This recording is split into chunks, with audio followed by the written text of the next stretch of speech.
Bismillahirrahmanirrahim. Assalamualaikum warahmatullahi wabarakatuh. Alhamdulillah, summa alhamdulillah, alhamdulillahilladzi arsala rasulahu bil huda wa dinil haqq liyudhhirahu 'ala ad-din kullih. Walau karihal musyrikun, asyhadu an la ilaha illallah wahdahu la syarika lah wa asyhadu anna Muhammadan 'abduhu wa rasuluhu la nabiyya ba'dah. Allahumma salli wa sallim wa barik wa tarahham 'ala hadzal nabiyil karim wa alihi wa sahbihi wa sallim tasliman katsiran. Ya ayyuhalladzina amanu taqullaha haqqa tuqatih wa la tamutunna illa wa antum muslimun. Allahumma inna hadha iqbalu laylik wa idbaru naharik wa aswatu du'atik faghfir lana jami'an ya rabbal alamin. Allahumma inna nas'aluka fahman nabiyyin wa hifdzal mursalin wa ilhamal malaikatil muqarrabin. Allahumma inna na'udzu bika min an nusyrika bika syai'an na'lamu wa nastaghfiruka lima la na'lamu. Allahumma inna nas'aluka al-ikhlas was-sidqa fil qawli wal amal. Bismillah tawakkaltu 'ala Allah wa la haula wa la quwwata illa billah. Sebelumnya saya mohon maaf Pak jamaah sekalian, karena pada minggu yang lalu saya tidak bisa hadir. Saya keluar kota, ada amanah yang susah untuk ditinggalkan, dan insyaallah masih dalam bingkai dakwah ya Allah. Terpaksa majlis ini dikalahkan, dan mudah-mudahan tidak mengurangi keikhlasan kita insyaallah. Memang mohon maaf sebelumnya, akhir-akhir ini cukup banyak amanah yang saya harus selesaikan. Mudah-mudahan doakan saja ke depan kita bisa lancar, tidak ada hambatan insyaallah. Nah jamaah sekalian, sebagaimana kita sepakati pada temuan yang lalu bahwa setelah kita selesai membahas tentang siratul rasul atau sirah an-nabawiyah, sejarah Nabi kita Muhammad sallallahu alaihi wasallam, jalan waktu hampir 7 tahun Pak ya, 7-8 tahun kita mengkaji masalah ini tentang sejarah Nabi ini. Rasanya tidak sempurna kalau kemudian kita juga tidak membahas sahabat-sahabat Nabi sallallahu alaihi wasallam, karena bagaimanapun pula kata Rasulullah sallallahu alaihi wasallam, ma ba'atsallahu nabiyyan illa lahum hawariyun atau bitanatun, ya, tidaklah Allah mengutus seorang nabi kecuali pada nabi itu ada pengikut-pengikut, ya, bitanah, ada sahabat-sahabatnya yang kemudian membackup dakwah yang dibawa oleh Rasulullah sallallahu alaihi wasallam. Semua nabi, semua utusan, semua rasul itu punya sahabat. Nuh alaihissalam punya sahabat, ya, walaupun lebih banyak yang kemudian ingkar kepada Nuh alaihissalam. Musa jelas, bahkan ada pendamping sahabat pribadinya. Siapa itu? Harun alaihissalam, dan dia yang kemudian menjadi juru bicaranya.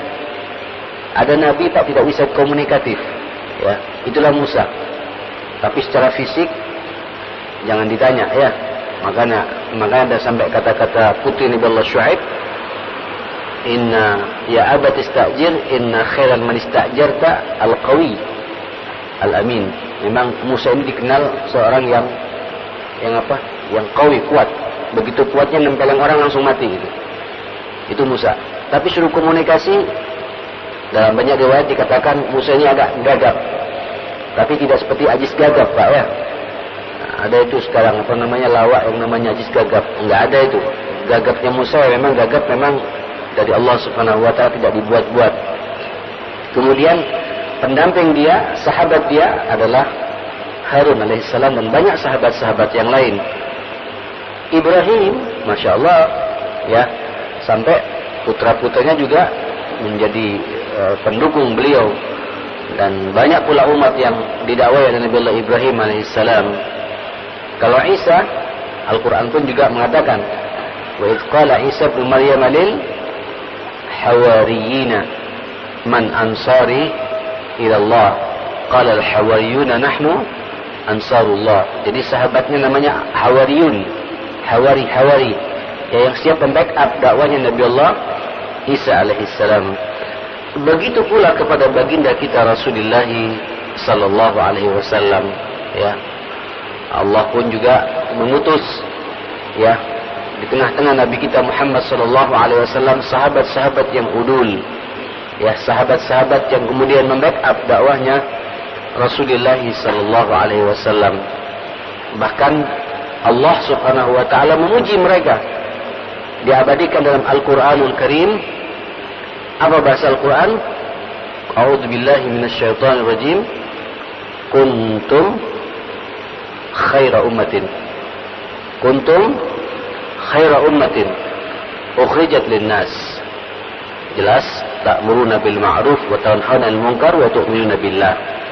Engkau ya Muhammad dan para sahabatmu itu, ini Pak legitimasi Allah Subhanahu wa taala kepada para sahabat. Maka wajar kalau kemudian kita juga perlu mengkaji bagaimana sahabat-sahabat Nabi ini sallallahu alaihi wasallam. Engkau ya Muhammad dan para sahabatmu itu adalah sebaik-baik generasi yang sengaja oleh Allah dikeluarkan di tengah-tengah manusia yang ummi ini. Manusia yang beragam ini. Ukhrijat linnas. Apa misinya? Ta'muruna bil ma'ruf, yang selalu mengajak orang berbuat ma'ruf, wa tanhauna 'anil munkar, dan selalu mencegah, ya, terhadap kemungkaran. Para sahabat semuanya tidak bisa diam, ya. Kemudian wa tu'minuna billah, ada tajdidul iman namanya itu Pak, selalu menjaga kualitas apa? Imannya, ya. Jadi kalau antum pingin seperti sahabat, 3 saja laksanakan dalam hidup ini: amar ma'ruf, apa yang kedua? Nahi 'anil munkar, yang ketiga apa? Halo? Jaga iman, ya. Amar ma'ruf, nahi 'anil munkar, dan jaga iman. Jadi amar ma'ruf nahi munkar ini bukan tugasnya ustaz saja sebenarnya, ya. Bukan tugasnya kiai, bukan tugasnya mubaligh atau dai. Semua kita pada kita kalau mengakui atau mengaku sebagai pengikut Muhammad sallallahu alaihi wasallam, ingin seperti sahabat-sahabat Nabi sallallahu alaihi wasallam, ikuti saja langkah-langkah mereka itu. Kemudian setiap saat, setiap hari Bapak dan para pendengar di rumah selalu bertanya pada diri kita, iman saya setiap hari bertambah atau tidak? Ya, akidah saya semakin hari semakin kokoh atau tidak? Tauhid saya kepada Allah semakin tulus atau tidak? Ini yang perlu kita tanyakan tiap hari jemaah sekalian. Baru kita akan dicap sebagai pengikut sahabat Nabi sallallahu alaihi wasallam. Dan itu pertama, ya. Pertama, kenapa kita perlu belajar sahabat? Mengkaji sejarah para sahabat, karena sahabat itu adalah satu-satunya generasi yang diabadikan oleh Allah dalam Al-Quranul Karim sebagai sebaik-baik generasi sepanjang kehidupan umat manusia. Sepanjang apa? Kehidupan umat manusia. Dari Adam alaihissalam sampai dari akhir zaman, Pak, tidak ada generasi yang lebih baik daripada generasi sahabat ini. Karena Allah sudah mengatakan kuntum apa? Tadi khaira ummatin, sebaik-baik umat yang dikeluarkan di tengah-tengah manusia yang beragam ini. Kenapa? Karena ada amar ma'ruf, ada nahi 'anil munkar, dan selalu menjaga iman. Insyaallah kalau kita begitu semuanya, kita pun juga akan bisa, Pak. Kata Ustaz Muhammad Qutub rahimahullah, ini saudara daripada Ustaz Said Qutub rahimahullah. Abangnya di penjara, adiknya jadi ulama juga, Pak. Dia mengatakan, hadhil khairiyah, kebaikan ini katanya, itu tidak hanya didominasi oleh para sahabat sebenarnya. Walaupun ayat itu sebenarnya tertuju kepada para sahabat, kita pun semua juga bisa mendapatkan khairiyah itu, kebaikan itu dari Allah Subhanahu wa taala, manakala kita juga mengikuti langkah-langkah para sahabat. Nyambung, Pak, ya? Itu yang pertama. Nah, kenapa kita perlu mengkaji sejarah para sahabat? Yang kedua, selain mendapatkan legitimasi dari Allah, juga rela kepada mereka, sangat ridha kepada mereka. Jadi kata-kata laqad radiyallahu 'anil mu'minina idh yubayyi'unaka tahta asy-syajarah. Ya, pernah dengar kisah tentang bagaimana baiatnya para sahabat dulu? Baik dari orang-orang apa? Muhajirin atau orang-orang Ansar yang berbaiat kepada Nabi, bersumpah setia untuk membela Nabi, membackup Nabi, menjaga apa? Nabi SAW. Mereka mengorbankan dirinya melebihi pengorbanannya, melebihi cintanya kepada dirinya sendiri, kepada Rasulullah SAW, melebihi cintanya kepada dirinya sendiri. Itu para sahabat. Sampai Allah melegitimasi mereka, Allah rela kepada mereka. Makanya antum ketika disebut kata-kata sahabat, radhiyallahu an, ya, an ashabi Rasulillah radhiyallahu anhum jami'. Jangan lupa itu. Ya, sahabat radhiyallahu anhu. Abu Bakar radhiyallahu anhu. Berkata Abu Hurairah radhiyallahu anhu.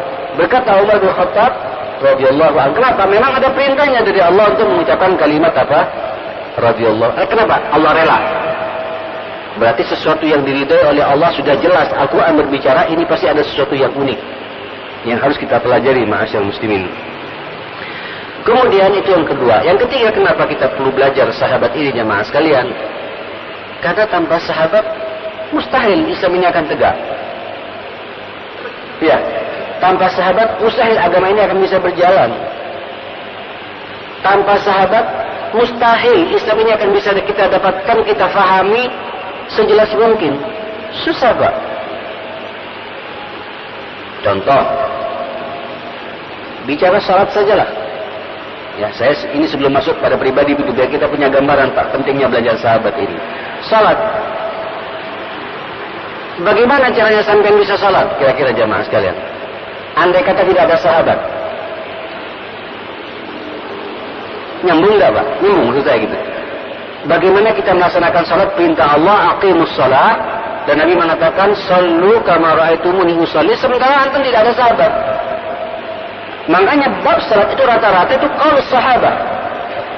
Adalah kata-kata sahabat mengomentari setelah melihat gerak-gerik salatnya Rasulullah sallallahu alaihi wasallam. Maka kalau ada orang tidak percaya kepada para sahabat, berarti orang itu tidak percaya kepada agama ini. Nyambung, Mbak, ya? Kalau ada orang tidak percaya kepada sahabat, ya, maka orang itu sebenarnya telah menghina agama ini,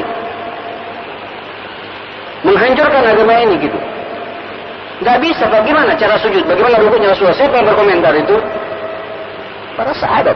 Bagaimana Abdullah bin Umar mengomentari salatnya Nabi? Bagaimana Abu Hurairah mengomentari salatnya Nabi? Bagaimana pula sahabat siapa? Umar bin Khattab atau Ali bin Abi Thalib mengomentari salatnya Nabi, mengomentari ibadah hajinya Nabi dan lain sebagainya. Itu sahabat yang berkomentar, melihat langsung perbuatan Nabi, ibadahnya Nabi dalam salat, dalam haji, dalam puasa, maka dikomentari oleh para sahabat, jadilah hadis buat kita. Makanya saya pernah menyampaikan, jamaah sekalian, bicara hadis ini kan tidak hanya qaulur Rasul, ya, qala sallallahu alaihi, tapi juga ada qaulus sahabat.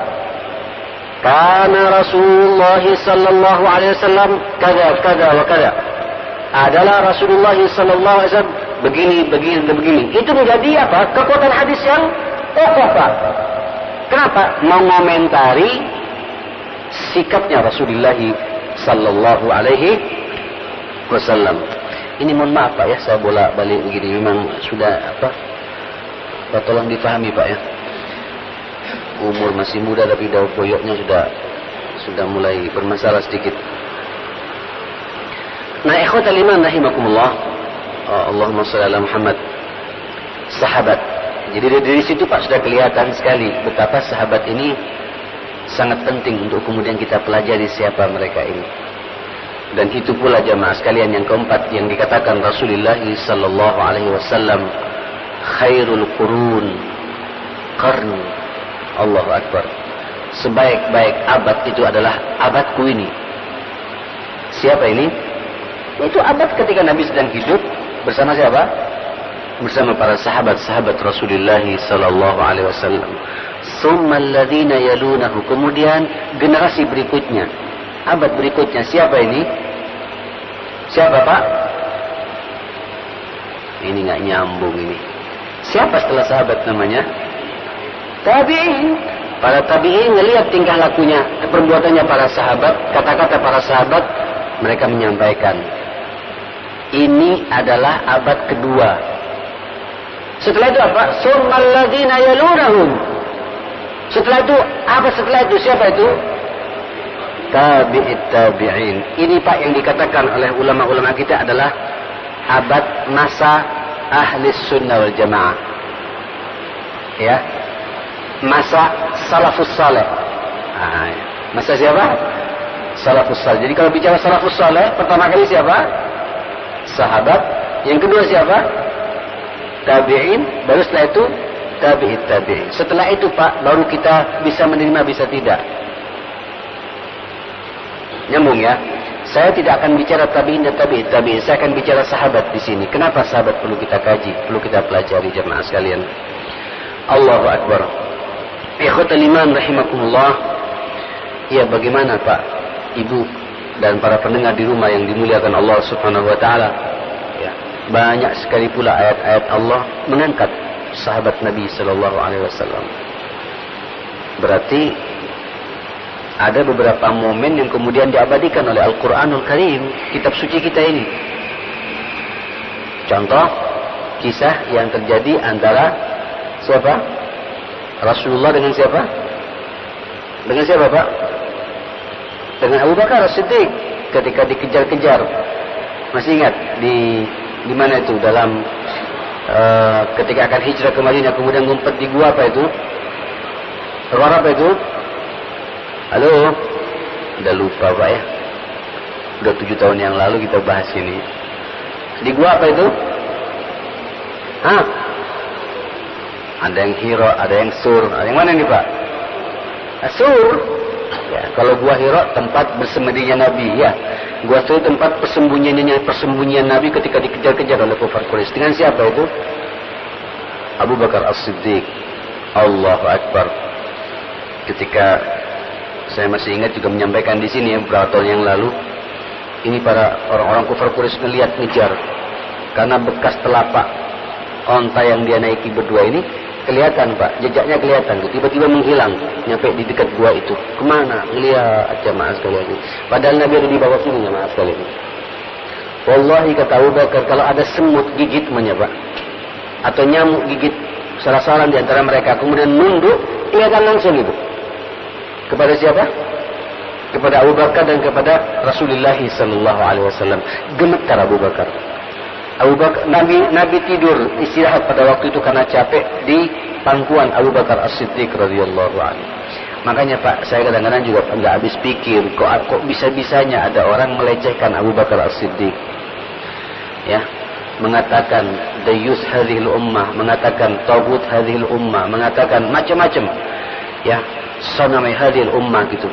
Itu terutama orang-orang Syiah yang benci kepada Abu Bakar As-Siddiq radhiyallahu anhu. Tidur di hadapan Nabi sampai enggak kuat. Begitu takutnya Pak, dia gelisah dalam bab itu, nangis beliau itu. Itu kata-kata nangis di sini banyak khilaf di antara ulama-ulama muarrikhin. Ada yang mengatakan nangis karena begitu cintanya kepada Rasulullah. Mengatakan dia katanya Pak, tangannya atau kakinya sedang disengat oleh kalajengking. Nahan sakit Pak. Nahan sakit sampai enggak kuat, nangis dia gitu. Saya nggak bisa bayangkan bagaimana digigit kalajengking. So kalau dia teriak di atas, ada siapa? Ada siapa? Orang-orang kufar Quraisy. Sampai akhirnya jemaah sekalian, air mata Abu Bakar netes Pak, kena ke pipi Rasulullah sallallahu alaihi wasallam, jatuh ke pipinya Rasulullah sallallahu alaihi wasallam itu. Nabi kaget melihat itu. Kenapa ya Abu Bakar? Kenapa engkau takut? Ma baluka ya Abu Bakar? La tahzan idh yaqulu li sahibihi. Ini Al-Quran mengatakan, ingatlah ketika berkata kepada para sahabatnya. Siapa itu? Kepada sahabatnya siapa itu? Abu Bakar. La tahzan innallaha ma'ana. Jangan takut, jangan bimbang, jangan ragu. Allah lo bersama kita. Ma baluka bismain. Allahu salisuhuma. Jangan sangka kita ini berdua ya Abu Bakar. Kita ini bertiga dengan Allah subhanahu wa ta'ala gitu. Nah, ayat ini Pak dijadikan alat sama musuh-musuh orang yang benci kepada Abu Bakar. Coba lihat, Allah saja negur gitu. Coba Pak, Allah saja negur gitu. Bukan kemudian mencari. Kalau kita kan tidak Pak. Justru beliau mengatakan takutnya itu karena cintanya kepada Rasulullah sallallahu alaihi wasallam sampai dia menangis. Khawatir Nabi akan terbunuh nanti. Bagaimana tanggung jawab dia gitu. Tapi dikomentari oleh mereka dengan komentar yang lain gitu. Al-Quran mengangkat sahabat yang namanya Abu Bakar As-Siddiq radhiyallahu anhu. Subhanallah. Satu. Coba Bapak lihat kisah tentang siapa itu? Zaid bin Harithah. Ya. Yang kemudian dia kawin dengan Zainab. Pernah dengar Pak ya?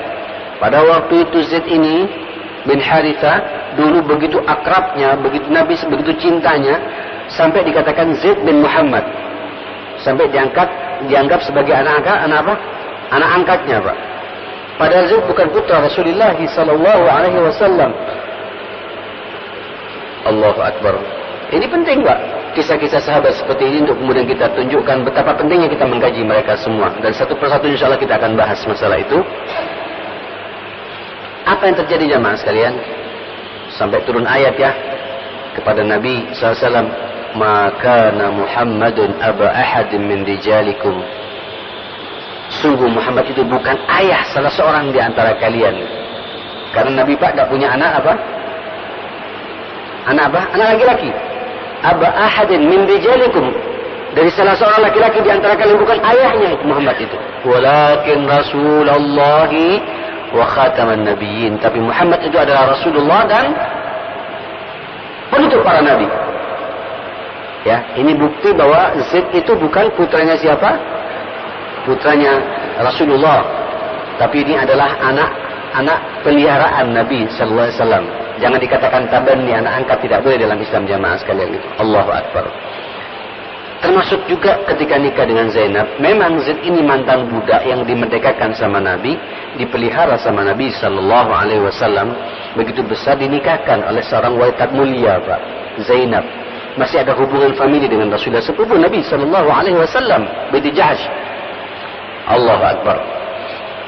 Quraisy, dari bangsa Quraisy, Zainab ini kemudian dinikahkan sama Zaid karena dia taat kepada Rasulullah sallallahu alaihi wasallam. Tapi tetap di hati Zainab ada ganjalan, Pak. Ya, dia manut hanya taat kepada Rasulullah sallallahu alaihi wasallam, tapi tidak ada cinta, Pak. Sampai akhirnya tidak ada komunikasi dengan Zaid. Zaid menceraikan jamaah sekalian. Ketika cerai beberapa bulan, selesai iddahnya beberapa tahun, setelah itu ada perintah dari Allah, zawwajnakaha. Ayatnya cukup jelas itu, Pak. Kami nikahkan engkau ya Muhammad dengan dia, sekaligus untuk menutup bahwa Zaid itu bukan apa?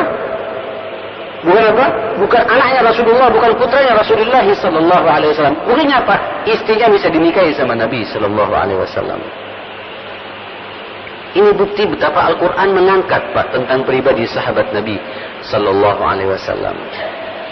Termasuk juga ikhwatul iman, Allahumma salli ala Muhammad, dalam surat Al-Mujadalah ya. Laqad sami'a Allahu qawla allati tujadiluka fi zawjiha wa tashtaki ila Allah. Ini seorang sahabiat namanya Khawlah, Pak. Ya, yang kemudian pada waktu itu suaminya, maklum ya, kalau masih gadis, masih punya anak pertama, kita cinta-cintanya, Pak, pada istri kita ya. Nanti ketika anak sudah mulai banyak, 3, 4, 5, 6, apa lebih Pak ya. Ini kan suka punggung istri kita itu kan sudah apa namanya? Bodinya sudah beda, Pak. Ya, bentuk tubuhnya sudah apa? Sudah sampai keluar kata-kata, punggungmu itu kok sama dengan punggung orang tuaku gitu. Ini bahaya, Pak, omongan begini. Dan ternyata istri itu paling tersinggung, Pak. Karena dia menganggap bahwa dia sama seperti ibunya gitu. Ini, Pak, kata-kata ini sebenarnya kata-kata zihar. Ya, Allahu Akbar. Hati-hati. Ini juga Al-Quran mengangkat masalah ini gitu. Berarti para sahabat itu punya kedudukan tersendiri di mata Allah Subhanahu wa taala gitu. Nyambung ya. Inilah pentingnya kenapa kita belajar tentang sosok sahabat-sahabat Nabi sallallahu alaihi wasallam. Ada lagi kisah tentang para sahabat ini jemaah sekalian, khususnya ummahatul mukminin. Dan nanti insyaallah, Pak, saya sebelum kemana-mana akan membahas dulu ummahatul mukminin. Sekaligus saya akan bicara dari sisi kewanitaan yang penuh, karena terus terang saja kita 6 tahun membahas masalah sirah ini lebih banyak tentang kelaki-lakian terus, Pak ya. Tapi jarang kemudian kita melihat sosok bagaimana yang mendampingi Rasulullah, ibu-ibu kita, ummahatul mukminin, Aisyah, Hafsah, Ummu Salamah, ya, Zainab, Safiyah dan lain sebagainya. Apa yang terjadi jemaah sekalian? Saya pernah menyampaikan di sini jemaah, ya. para pendengar juga di rumah. Apa kata pada waktu itu Nabi lagi kesemsem pada waktu itu sedang asik-asiknya mendapatkan istri namanya Maria Al-Qibtiyah. Pernah dengar? Ya. Ini pernah kita bahas secuil Pak ya. Sebelum kita mengakhiri sirah ini. Maria Al-Qibtiyah ini hadiah dari Raja Mesir yang dihadiahkan kepada Nabi, kemudian dinikahi sama Nabi SAW. Tentunya ketika dinikahi Nabi merdeka dengan sendirinya. Apa yang terjadi jamaah sekalian? Rupanya dalam tanda petik gitu ya, muncul kecemburuan di kalangan siapa? Di kalangan ibu-ibu kita yang lain ini Pak. Wabil khusus Aisyah radhiyallahu anha dan Hafsah.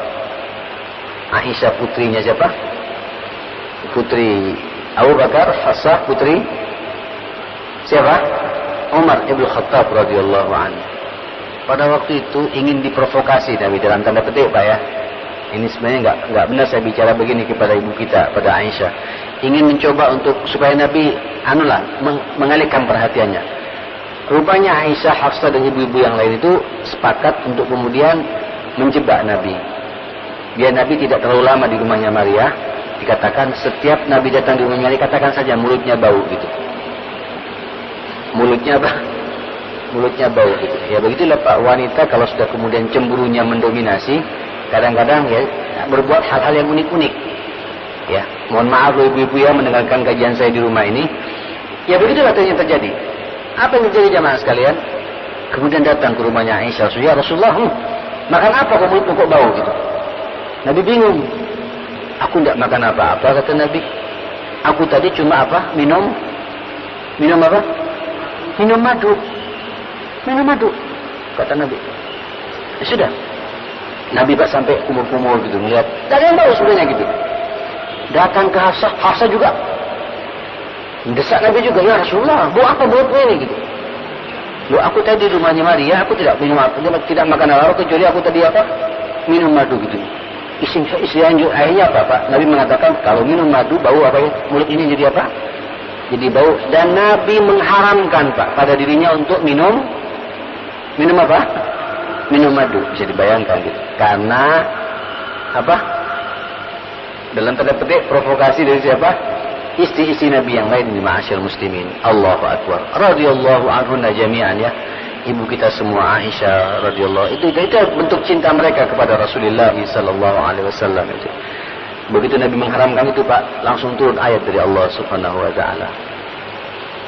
A'udzu billahi minasyaitonir rajim. Ya ayyuhan nabiyyu lima tuharrimu ma ahallallahu laka tabtaghi mardata azwajik. Allahu akbar. Wahai Nabi, kata Allah Subhanahu wa taala, kenapa engkau mengharamkan apa yang dihalalkan oleh Allah? Apakah kau berbuat begitu karena ingin mengikuti ridhonya istri-istri kamu yang lain? Paham Pak ya? Itu teguran dari Allah Subhanahu wa taala. Berarti teguran ini ada pelajaran banyak buat kita yang perlu kita pelajari, bagaimana kita mensikapi sahabat-sahabat atau istri-istri Rasulullah SAW untuk menjadikan pelajaran dalam kehidupan kita sehari-hari, khususnya buat ibu-ibu kita itu. Insya Allah kita akan bahas masalah ini. Termasuk juga kemarin saya juga sudah mengangkat di pengajian terakhir ketika menutup pengajian tentang Sirah Nabawiyah ini, yaitu bagaimana pula para istri-istri Nabi yang kemudian tidak kuat Pak dengan suasana ekonomi yang dirasakan oleh siapa? Oleh siapa? Oleh mereka yang diberikan oleh Rasulullah sallallahu alaihi wasallam gitu. Nabi ya, kepala negara, presiden ya, pengayom umat, penguasa tertinggi pada waktu itu Rasulullah sallallahu alaihi wasallam. Uang belanjanya Pak kepada istri-istrinya kok sama dengan uang belanjanya bila yang memberikan kepada istrinya gitu. Kayak tidak masuk akal gitu. Seharusnya namanya presiden kan beda Pak ya, levelnya kan beda ya. Ya. Nyambung saja zaman sekarang gitu. Bapak lihat di mana-mana kalau status ekonomi, status level seseorang itu diukur dari tampilan biasanya Pak. Ya. Apa yang terjadi gitu? Sampai akhirnya protes Pak. Para istri-istri Nabi ini semuanya minta, semuanya kompak datang ke Rasulullah minta tambahan uang belanja. Minta tambahan uang belanja itu. Padahal mereka tahu itu. Kalau Nabi itu memang segitulah penghasilannya Nabi. Itulah kemampuan Nabi. Dan Nabi selalu mengatakan, apa yang ada pada kalian, laporkan kepadaku, itu tanggung jawabku. Tapi apa yang kau ada, kau yang kau punyai, itu milikmu dan milik keluargamu. Aku tidak akan masuk kepada urusan warisanmu. Sampai keluar kata-kata yang sangat indah. Nahnu ma'asyiral anbiya la nuris. Ma taraknahu sadaqah. Kami ini para nabi tidak mewariskan apa-apa. Apa yang kami punya, tidak boleh mewariskan kepada istri, wala kepada anak, wala kepada keturunan. Semuanya adalah apa? Sedekah. Makanya jemaah sekalian, itu Nabi itu tidak mewariskan apa-apa, hanya mewariskan ilmu ya kepada para sahabat. Dan dakwah ini jemaah Islam ini jemaah sekalian, apa yang terjadi? Minta tambahan uang belanja itu. Nabi sempat tertegun Pak. Akhirnya turun ayat kepada Rasulullah sallallahu alaihi wasallam. A'udzu billahi as-sami'il alim minasy syaithanir rajim. Ya nisa'an nabi lastunna ka ahadin minan nisa. Wahai istri-istri Nabi, kalian tidak sama dengan istri-istri sahabat yang lain. Engkau ini adalah istri Nabi. Sampai di ayat berikutnya itu, in kuntunna turiddal hayatad dunya wa zinataha umatti'kunna wa usarrihkunna sarahan jamila. Jika sekiranya engkau menginginkan kehidupan dunia, turidnal hayatad dunya wa zinataha, dan perhiasannya, tidak apa-apa, katakan akan kuberikan. Tapi sampai di sini, usarrihkunna sarahan, kita pisah cara baik-baik. Dibilang pisah Pak. Para istri Nabi itu ummahatul mu'minin, ibu kita semua tentu memilih siapa? Memilih Rasulullah sallallahu alaihi wasallam. Ini pelajaran apa yang bisa kita ambil? Ini Pak yang perlu kita kaji nanti ke depan. Ada apa di balik semua itu? Saya masih belum bicara tentang sosok sahabat yang kemudian yang diabadikan oleh Allah dengan bahasa-bahasa surga. Inna Allah ashtara minal mu'minina anfusahum wa amwalahum bi anna lahumul jannah. Yujahiduna fi sabilillah fayaqtuluna wa yuqtaluna wa'dan lahi. Aduh, panjang sekali ayat ini jemaah sekalian. Berbicara tentang keberanian para sahabat. Jadi banyak contoh-contoh real yang kemudian jadi contoh buat kita. Kondisi-kondisi yang diabadikan oleh Al-Quranul Karim mengomentari tentang sahabat Rasulullah sallallahu alaihi wasallam. Jadi sudah sepantasnya lah pula kalau kemudian kita mengkaji tentang apa? Kisah-kisah para sahabat ini. Allah pun subhanahu wa ta'ala juga pernah menyampaikan dalam ayat yang jemaah sekalian dalam surat Al-An'am ayat 90, fabihudahum muqtadih, fabihudahum iqtadih. Maka dengan petunjuk yang mereka dapatkan, ambillah teladan dari mereka semua itu. Ini perintah dari Allah subhanahu wa ta'ala jemaah sekalian gitu, untuk kita berteladan, meneladani akhlaknya siapa? Akhlak para sahabat Rasulullah sallallahu alaihi wasallam. Nah, ikhwatul iman, memang setelah itu para ulama wal hadis mengatakan ketika hadis datang dari para sahabat, tidak perlu kita tanyakan lagi Pak. Sahabiyun, para sahabat itu adalah udul. Apa udul itu? Sebagaimana Allah mengatakan, wa kadzalika ja'alnakum ummatan wasata. Begitulah kami jadikan engkau yang Muhammad dan para sahabat itu sebagai umat yang wasat. Apa wasat ini? Yang udul, yang adil. Ya gimana Pak ya? Kita tidak berani mengatakan adil para sahabat ini walaupun tidak sampai maksum ya. Kalau maksum siapa? Rasulullah sallallahu alaihi wasallam. Sahabat juga bersalah-salah. Tapi salahnya Pak masih dalam batas kewajaran sebagai manusia, tidak sampai kemudian ada pelaksanaan secara umum mereka melaksanakan dosa besar, enggak juga. Nah, kadang-kadang begini jemaah, saya muncul pertanyaan, Ustaz, apa yang bisa dijadikan contoh? Toh nanti ujung-ujungnya Aisyah perang sama Ali bin Abi Thalib. Toh ujung-ujungnya siapa? Muawiyah perang dengan siapa? Ali bin Abi Thalib. Ada perang Jamal, ada perang apa? Siffin dan lain sebagainya. Apa ini ya Ustaz? Ini gimana Pak menjawabnya masalah ini? Nah, ikhwatul iman, saya katakan inilah bentuk ketidakmaksuman para sahabat Rasulullah sallallahu alaihi wasallam. Sekaligus kita bisa ngambil pelajaran, Pak. Ya, ambil pelajaran, ambil hikmah. Apa di balik semua itu? Saya selalu mengatakan, apapun yang baik di kalangan sahabat itu paling banyak untuk kita teladani. Kata Nabi sallallahu alaihi wasallam, ashabi kan nujum. Sahabat-sahabatku bagaikan bintang-bintang. Tahu bintang, Pak? Fa'aidama ihtadaitum. Kapan engkau berqudwah kepada mereka, beruswah kepada mereka, meneladani mereka, ihtadaitum. Kalian semua akan mendapatkan hidayah dari Allah Subhanahu wa taala.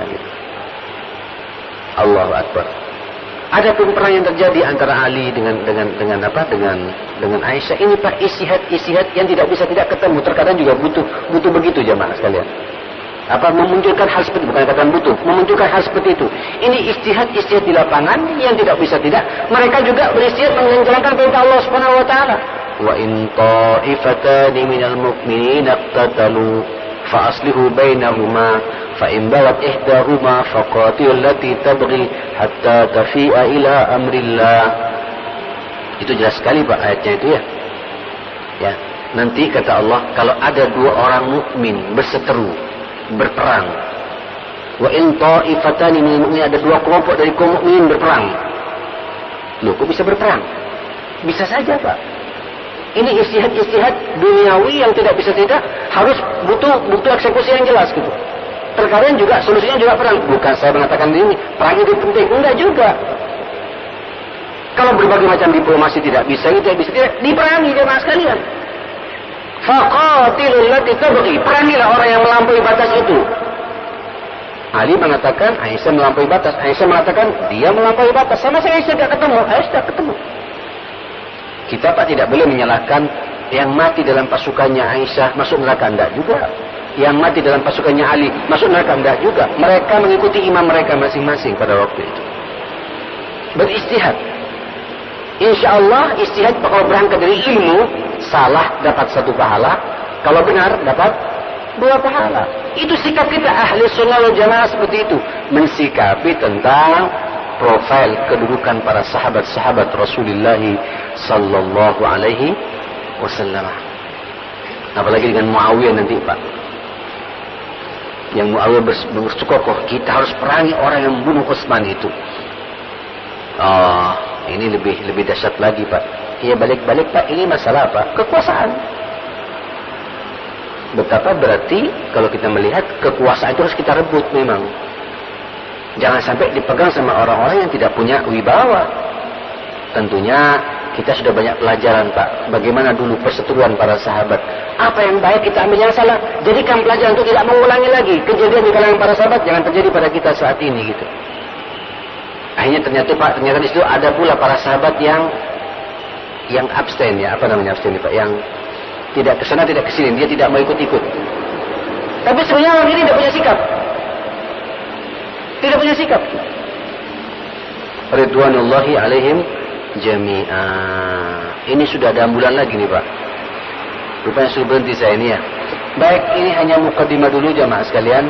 Saya menyampaikan masalah ini supaya kita punya gambaran betapa mengkaji sahabat-sahabat Rasulullah ini juga bagian dari ibadah kepada Allah Subhanahu wa taala, sebagaimana kita mengkaji tentang sejarah para nabi-nabi Allah Subhanahu wa taala.